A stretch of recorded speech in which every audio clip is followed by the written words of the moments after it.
tréningu narastú veľké svaly. 8, hlavne kvôli tomu, že všetci si prajeme, aby to tak bolo, ale tak toto nefunguje. 10 z 10, ale po sérii hodí kotúč na zem.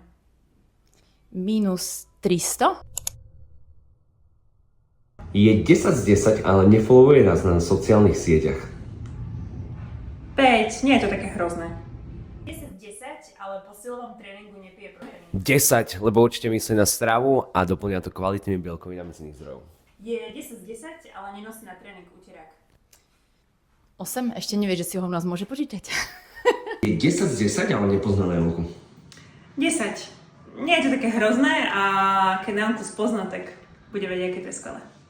Je 10 z 10, ale myslí si, že skupinové cvičenia sú len pre ženy. 6. Určite nevládze. Je 10 z 10, ale nechodí na eventy nauky. 0. To fakt niekto ešte stále robí. Ešte stále to niekto robí.